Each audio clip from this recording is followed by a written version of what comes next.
এটা খবৰ আহে যে এজন যুৱকক কোনোবা অচিনাক্ত ব্যক্তিয়ে চাকুতি হানি খুচি কিনি জখম কৰে বুলি।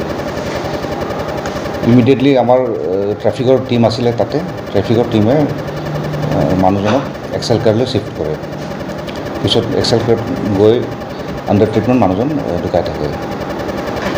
পিছত মৃতকৰ নামটো হৈছে মৃগাংক বৰ্মন, তেওঁৰ ঘৰ হৈছে নলবাৰীত। তদন্তত ওলাল যে এই ৰাজু আলী নামৰ ব্যক্তি এজন এই ঘটনাটোত জড়িত আছিল বুলি। ৰাজু আলী ঘৰ হৈছে দামপুৰত, আৰু আমি পুলিচ টিম এটা লৈ কিনি ইমিডিয়েটলি তাক কৰায়ত্ব কৰি কিনে থানালৈ অনা হৈছে। এনে ইনিচিয়েল ইনকুৱাৰীত এটা লাভ ট্ৰেংগেল বুলি গম পাওঁ, এইটো ইনভেষ্টিগেশ্যন আছে। এইটো ল'ৰাটো চাকু দি আঘাত হৈছে বুলি গম পাওঁ, মূৰত আঘাত হৈছে বুলি গম পাওঁ। এইটো ইনকুৱেষ্ট আৰু পষ্টমৰ্টম ভালকৈ আহিব লাগিব। নাই, আৰু যিখন বাইক ছুইফ্ট মানে মাৰুতি গাড়ীখন চিজ কৰা হৈছে। যিখন গাড়ীত ল'ৰাটো আহিছিল, ভিক্টিমটো আহিছিলে, সেইটো চিজ কৰা হৈছে। আৰু পালচাৰ বাইকখন গৈছিলে, হয়, পালচাৰ বাইকখন লৈ পলায়ন কৰিছিলে। গোটেই ঘটনাটো আচলতে মই প্ৰথমৰ পৰা নাজানো। মই যেতিয়া আহিলোঁ চবে ক'লে চমতে এনেকৈ হেৰি হৈছে, এই মাৰ্ডাৰ হৈছে। গৈ দৌৰি চালোঁগৈ, সেই ল'ৰাটো তাতে পৰি আছে, গোটেই ব্লাড হৈ আছে। তাৰপিছত ইয়াত আহিলোঁ, ইয়াত আহি চালোঁ এইফালে চাৰিওফালে ব্লাড। তাৰপিছত মই সুধিলোঁ, চিকিউৰিটি সুধিলোঁ কি হৈছে।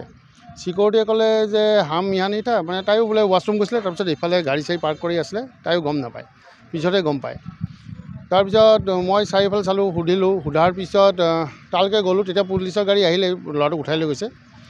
তাৰপিছত সুধোঁতে ক'লে যে এনেকৈ চুৰি মাৰিছে, আৰু কোনে মাৰিছে সেইটো গম পোৱা নাই। কিন্তু পিছত মানে অনুমান কৰোঁ, মই যেতিয়া অফিচৰ পৰা ওলাইছিলোঁ তেতিয়া তাৰমানে এটা ল'ৰা মোৰ স্কুটিত বহি আছিলে তাতেই পাৰ্কিঙত।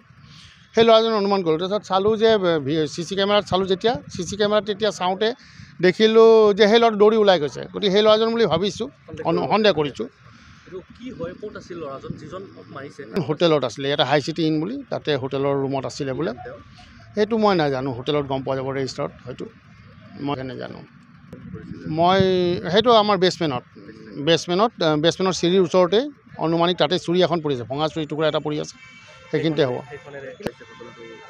মইতো যিমান দূৰ সম্ভৱ, মই প্ৰায় 20 মিনিটমান পিছতহে মই কথাটো ভালকৈ গম পাইছোঁ নেকি, 15-20 মিনিট এনেকুৱা হ'ব।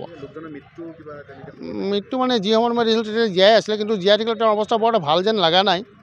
সম্ভৱ তেওঁ ডেথ কৰিব নেকি, তেওঁ খুব হেৰি হৈ আছে, কষ্টত জীয়াই আছিলে। আঘাতটো মই পোৱা নাই, কিন্তু অনুমান তেওঁ যেতিয়া গৈছিলে এনেকৈ ধৰি গৈছে, গতিকে এনেকুৱা জেগাতে ক'ৰবাত হ'ব আঘাতটো। ডিঙিৰ ওপৰত, মাথাৰ ওচৰত চুৰিৰে আঘাত কৰিছে, কিন্তু বহুত ব্লাড হৈ গৈ আছে। এইটো CC কেমেৰাত যিটো দেখাইছে সেইমতে 3:30-3:25 এনেকুৱা ঘটনা হ'ব। আৰক্ষী আহিছে, আৰক্ষী আহি অনুসন্ধান চলাই আছে। তাৰপিছত পিছলৈ কি হয় দেখা যাওক বাৰু।